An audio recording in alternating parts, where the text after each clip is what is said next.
Save किया था ना? मैं सिर्फ इसलिए गया था क्योंकि उसने मुझे कॉल किया, that's it. But listen तो.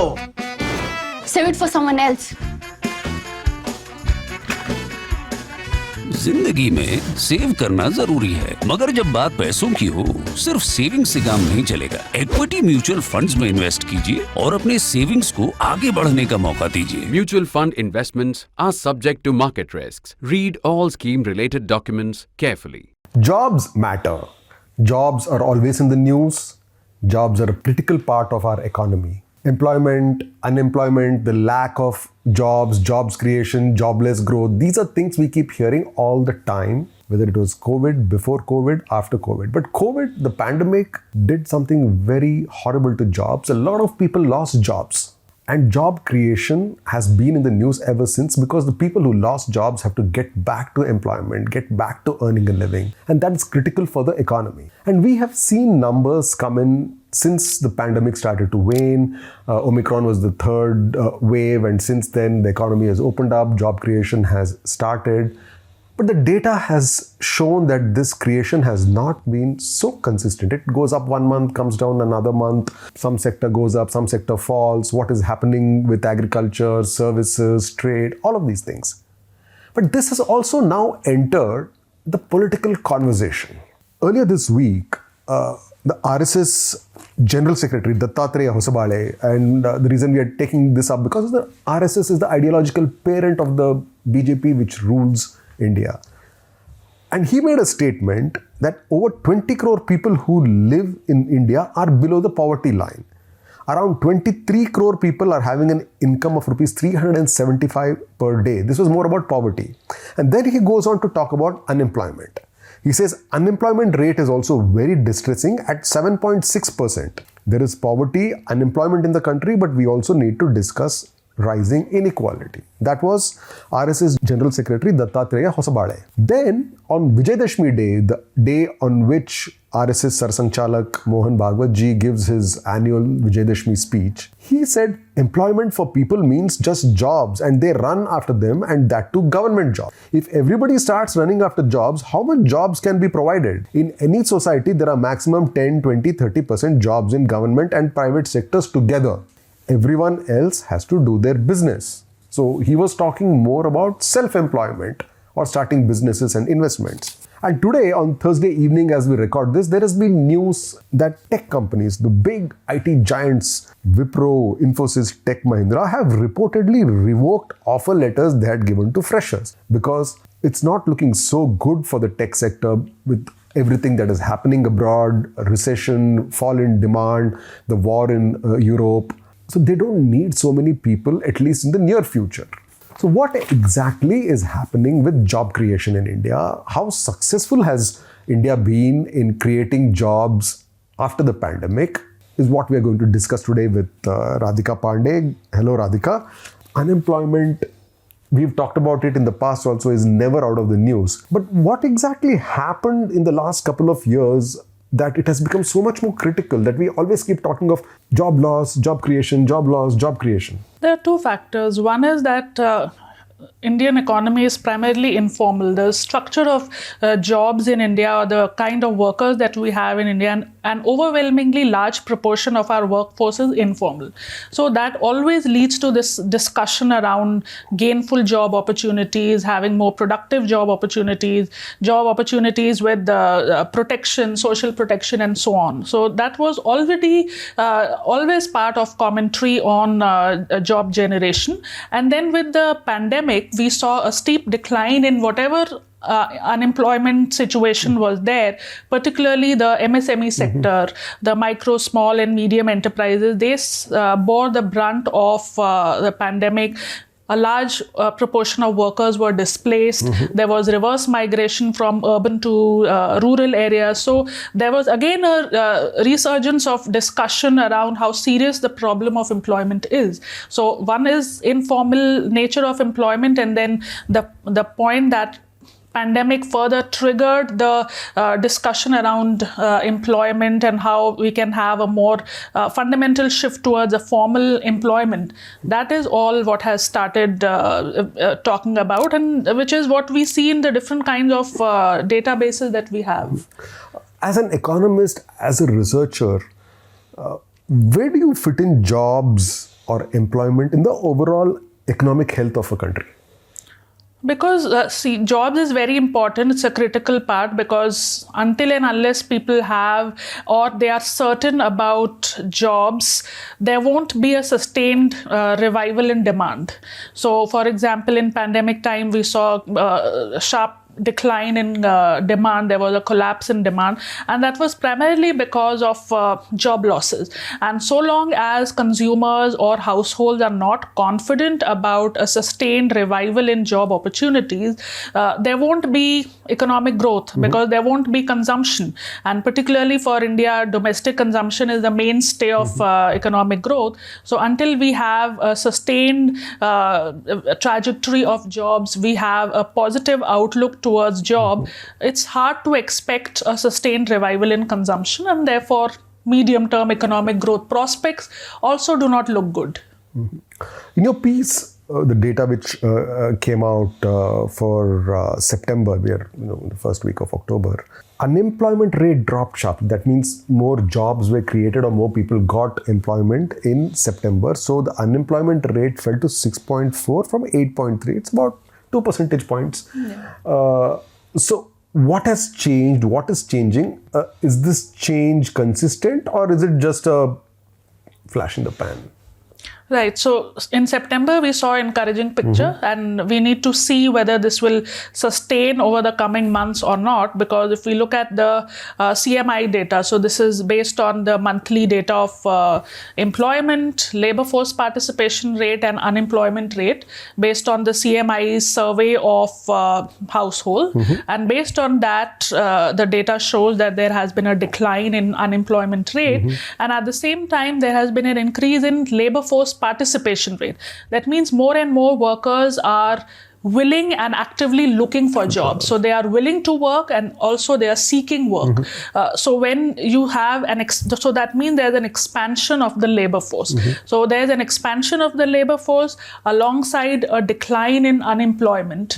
That means that employed persons, the absolute number of employed persons is seeing an increase, which is what we see in September. Now, it needs to be seen whether it's sustained or not, because in August, we saw a sharp decline from July.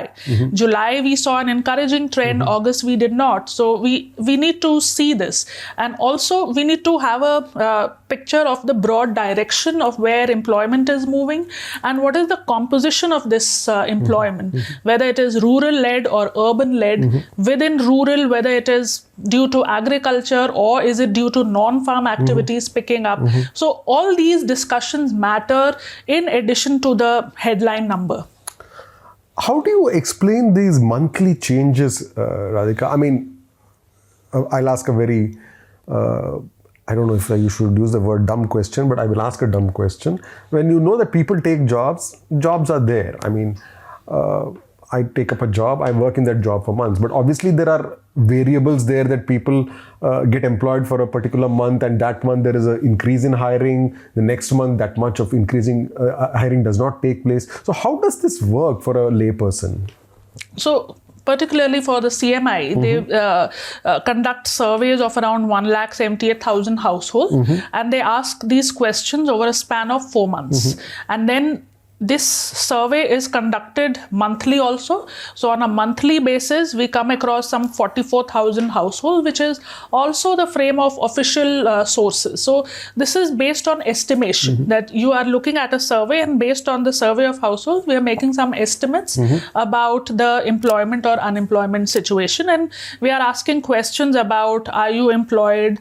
And they ask for a particular reference period, whether for the past 7 days or not, you were employed or not. Are you going to get employed? What is the outlook? So based on that, such inferences are made. The point that we see variations in employment numbers indicate that there is large-scale informality in the nature of employment, because there is one chunk of salaried jobs, which is a very small proportion of the entire universe of employment. There are things like wage laborers, there's farming, there is other such activities which indicate where we see a lot of volatility, and which indicates that there is informality, and that is why we come across these variations. variations. And you will see these variations not only at the monthly level, but also at the weekly level, because we get these figures at the weekly level also. So that is how it explains this. So, if you look at the big picture instead of looking at it every month, Correct, yes. so we are in the 10th month of 2022. If you look at this whole year, what is the big picture of employment creation, as in where are jobs getting created and where are jobs not getting created? So on an aggregate basis, what we see is that jobs are getting created. And if we compare from the pandemic period, so 2020-21 was a bad year. We saw a sharp drop in employment. And since then, we are seeing a pickup. This is aggregate basis, if we look at, we are seeing a pickup in 2021 and then further pickup in 2022. But we are still below the pre-COVID period. So that is finding number one, that though we have improved, we have still not reached the pre-pandemic levels of employment numbers. The second thing is about the composition. If we look at some of the broad trends, not just looking at the month, but just look at some quarterly trends to get a broad indication, we see that construction has seen an upsurge in employment. So because of houses, because of increase in demand, because of increase in housing credit, we are seeing that employment in construction has seen a sustained pickup over the last 3 quarters. So that is one sector that has really picked up.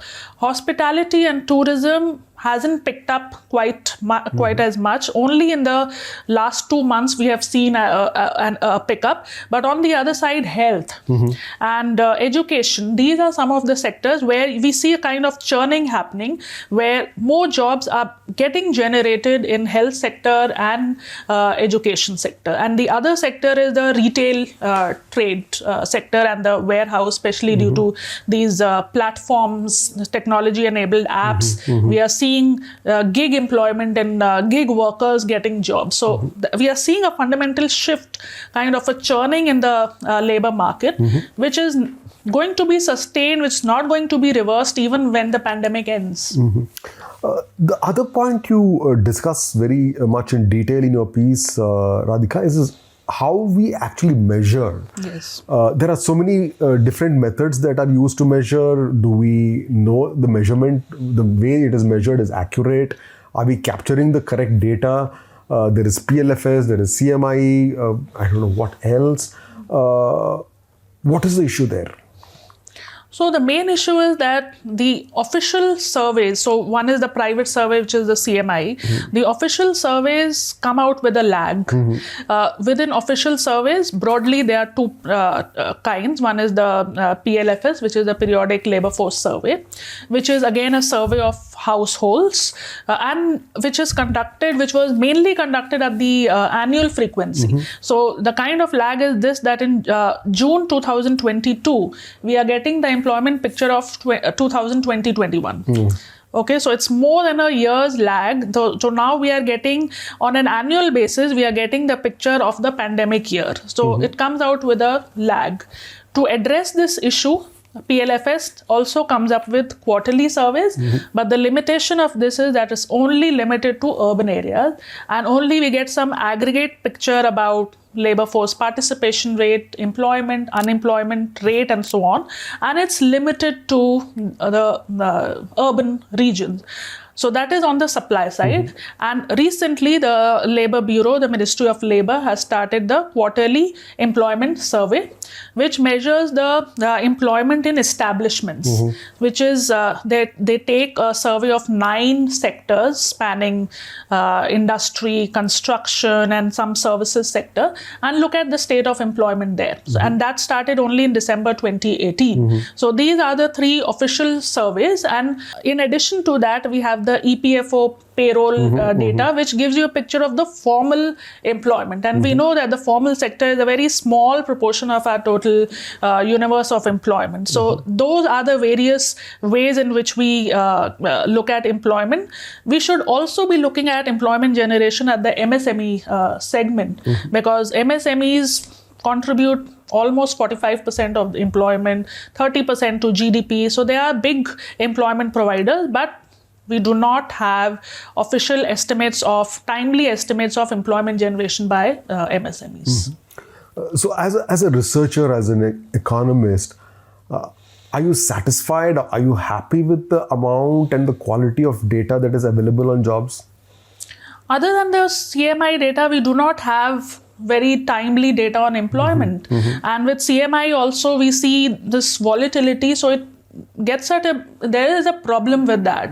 But the official sources comes out with a lag. So it's very difficult. And job situation is changing so rapidly that if now we are getting a sense of 2020-21, we already know that there was a problem there. There was, even if there were job creation, it was too low quality, unpaid kind of jobs. So we know that. But the thing is that quarterly surveys are also quite dated. Now we have the quarterly survey for April to June. They are not quite timely. So one is forced to rely, one has to rely on the CMI data to get some sense of employment, because they are giving a picture of employment not only at the aggregate level, but also telling us about the age distribution, the occupational structure, and so on. In fact, I think about a week or 10 days back, there was official data about job creation in the first quarter of this calendar year. Yes. So we were in September, and we got data for March. Yes. So what is the point? Yes, which is the QES data that we talked about, that we have for January to March. Right. So that is coming the problem. in September. Yes, we are in September. Now we are in October and we are getting to know about Jan to March. So, and it's the government has acknowledged that that's a problem, and that is why people are relying on CMI. And there is discussion, there is reported discussion that they need to improve the frequency of jobs data. You talk about gig economy, and for people who don't know, gig economy is like being an Uber driver or an Ola driver, a Swiggy delivery person, or a working for urban company, things like that. Yes. Are those numbers being captured? Because you see a lot of people, at least in the urban areas, urban, semi-urban centers, working in these kind of sectors. Are those numbers getting captured? They are not getting captured at an official level, but we have a lot of surveys being done on gig economy. In fact, Niti Aayog came up with a comprehensive report on the outlook and prospects of gig economy. So there is a lot of interest in gig economy and its contribution to GDP and employment. So yes, I think going forward, we do have some sense of employment generation by the gig economy, and these surveys are quite comprehensive. And my last question before we start taking questions from our viewers, Radhika, is that not just during the pandemic, even before the pandemic, during the slowdown and before the slowdown, the talk was always that India has this whole demographic dividend. Young people are graduating, coming out of schools, colleges, ITIs, diplomas, and the young population is getting into the jobs market. And there was this number thrown about that India has to create 1 million jobs a month, I think, at some point of time. And obviously, those numbers have not been met. What is your feeling? I mean, do you think, and then they said all these people cannot be employed in the services sector. India needs manufacturing to be able to absorb such large numbers of young men and women. What is your thought on that? It's getting difficult to absorb the rising labor force, and if that is not done, then the whole talk about reaping the demographic dividend, it gets under a scanner whether we will be able to reap the benefits of demographic dividend. Emphasis has to be on job creation and also on skills. I think till now only now we are seeing some emphasis, and there needs to be some review. There are lots of schemes. There's so many schemes for MSMEs. There are so many schemes for other sectors. There are schemes for street vendors. A lot of schemes were introduced during the pandemic time. There's a need to review these schemes and to also look at their effectiveness and come up with some coherent picture about the status of employment. We have a lot of disparate sets of surveys done, but we do not get a coherent picture of the employment situation. Sorry, I said last question, but I'm provoked to ask one more question. So, is coming back to what we started with when they said we were quoting people from leaders from the RSS, Chief Mohan Bhagwat and Dattatreya Hosabade, is self-employment business the solution then? Can that be a solution? That will be one alternative, and the other, we are seeing the gig economy, where the entire fundamental nature of employment is changing. People are moving from employment to work. So now people are looking at work rather than employment, and that has been accelerated out of the after the pandemic, because we don't see so much of potential within the government to generate jobs, but beyond that, it has to be other avenues, having a fresh look at the employment generation and potential. The difference, I mean, it's very insightful. The way you made a distinction between employment and work. Yes, that is what we are seeing nowadays, that people are looking at work rather than employment. They are not looking at having a contract job. They are looking at work, and that is why they are having more flexibility to work. So we are seeing a kind of complete change in the nature of workforce, the work requirements. People are still happy to do work from home and look at different sectors and working for different companies. So in that scenario, this traditional job concept has undergone a change. I know. Our generation took jobs, and we changed jobs maybe, say, every 4-5 years or whatever that is. Our parents' generation got a job and retired in that job. But this younger generation will keep changing, experimenting. Let's take the first question from our very regular, loyal member, Aditya. He's got several questions, but I'll take the one that is very focused on employment. Recently, many top firms and organizations have decided to freeze employment because of anticipation of possible recession situation.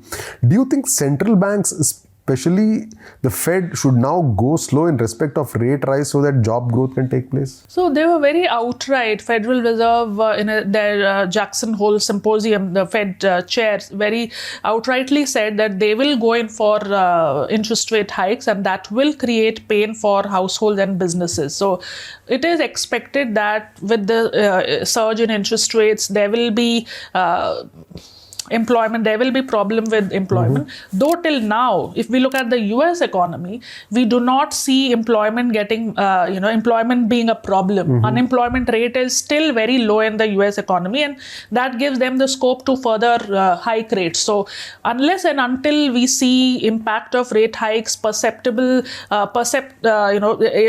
impact of rate hikes on the labor market, I think they will continue front-loading interest rate hikes. The second question is from Ashirvad Chakravarti. Simple, short question. What would be the scope of jobs in academia in the next 5 years? We have to look at the crystal ball, but... No, so on the basis of what we see over the last, some trends in data, we do see that education is creating jobs, and education sector, particularly edtech, they have the potential to generate jobs. So I think it's in the medium term, we do see a favorable outlook of jobs for the academia. Anurag Pandey asks, I'm sorry, this is a question which is quite tries to connect two very disparate things. He says, how high are India's 10 years GSEC yields expected to go, and how does it affect government's infrastructure, which creates most jobs in lower income groups? So GSEC yield is expected to, is mirroring the trends in the 10-year government bonds, because we see that, our monetary policy unintentionally is impacted by whatever is happening in the US market, whatever is happening to the US monetary policy. So though India's 10-year bond yields have not hardened to that extent, it's mainly if you look at the various maturities of bonds, we see that mostly it's the short-term bonds that have hardened, not the 10-year bond. And going forward, we do not anticipate a very sharp rise in 10-year bond yields. If we look at the current situation, if there's some more external shocks, then the situation may change. But status quo, if we see with the current kind of a situation, 10-year bond yields are not likely to harden to a great extent. There will be some ups and downs, but it will be uniform. It won't be a very sharp hike in the 10-year bond yield. So government's infrastructure, if we see the second half of the borrowing program, we have seen government cutting the borrowing target.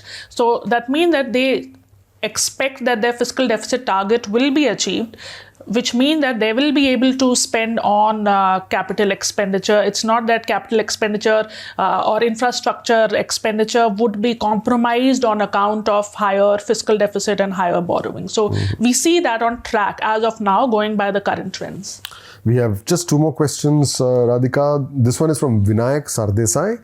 According to a Labour Bureau survey carried out a few months back, there was an upswing in employment in the organized sector. But considering the fact that hardly 10% of India's workforce is in the organized sector, don't you think that the unemployment situation in India is still very grave post-COVID? Yes, so I think he's referring to the quarterly employment survey that we talked about, which is pertaining to the formal sector, because it looks at those establishments in the formal sector where we see an improvement, consistent improvement in employment situation.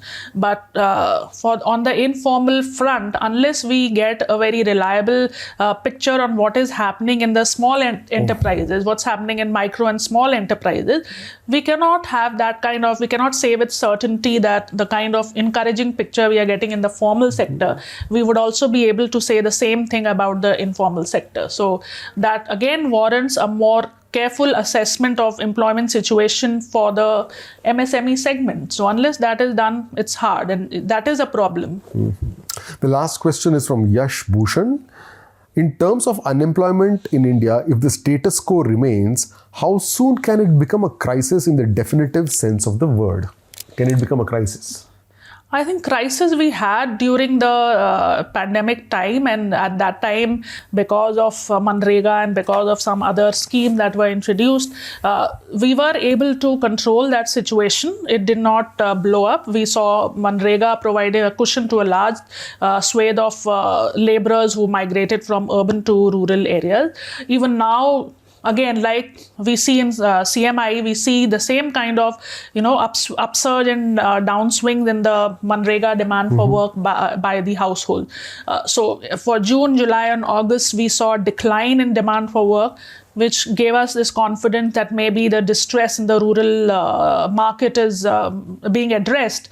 But in September, there was again an increase in the demand for work under Manrega. So all these things need to be captured, but what we do see is that the demand for work in Manrega is lower than what we saw during pandemic. So I think the peak of the crisis we have been able to address. The problem is there, but the problem has to be addressed considering the fact that the nature of labor force, workforce, their interest areas has also undergone a change. So based on that, both government and businesses need to leverage the fact that there has been a churn in the workforce, and that needs to be taken into account while framing policies. So the peak of the unemployment crisis has been addressed, but the churn is still being addressed, and both government and private sector have a major role to play. Hopefully the data will become more consistent and unemployment will continue to fall. And we will not have this issue of not enough jobs being created, because like we said, it's a very, very critical part of the economy. Thank you so much for watching this episode of Macro Sutra. We will be back next Friday with another new one. Have a great weekend.